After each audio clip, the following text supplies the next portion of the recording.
Are you having issues charging your Ring Doorbell? Follow all the steps that I mentioned in this video to the dot, and I guarantee that all your issues will be resolved in no time.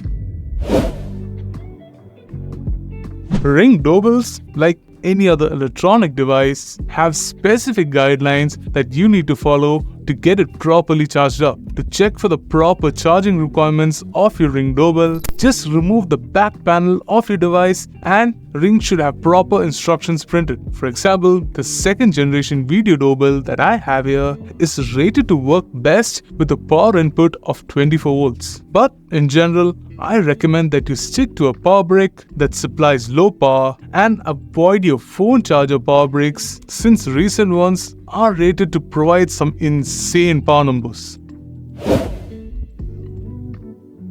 Once you've got your power relay sorted, next is to take a look at your cables in hand. The quality of the cable is crucial when it comes to delivering consistent power from your power supply. I recommend that you stick to the same cable that came with your Ring device in the box, or any replacement cable from a reputed brand. And while you're at it, check your cables and the ports that you're connecting to for any visible damage. Wear and tear can hinder the proper operations of your cable. If you find any red flags, I recommend that you get a replacement cable or contact Ring to get your device checked.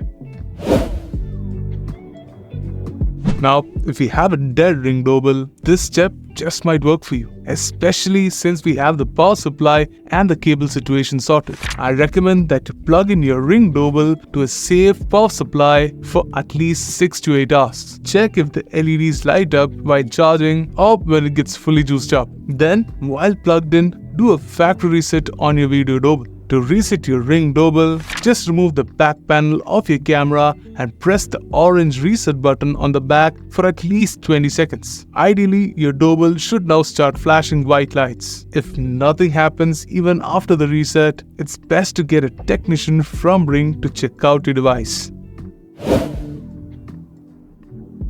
Your Ring doorbell is a smart home product, and therefore, half of its potential lies on the software side of things, aka the Ring app. If you have your Ring device paired and connected to the Ring app on your phone, you will be surprised by just how much tips and tricks that the Ring app offers for fixing potential issues. To get a detailed power status of your Ring doorbell via the Ring app, pair your device to the Ring app and tap on the settings gear icon besides the thumbnail of your camera on the home screen. Then tap on power settings, and here you should get the detailed lists and tips regarding the power settings for your Ring doorbell. And that's pretty much all I wanted to talk about regarding fixing a Ring doorbell that just won't charge. If you found this video useful, do comment your thoughts below, give us a thumbs up, and subscribe to our channel for more interesting Ring content like this.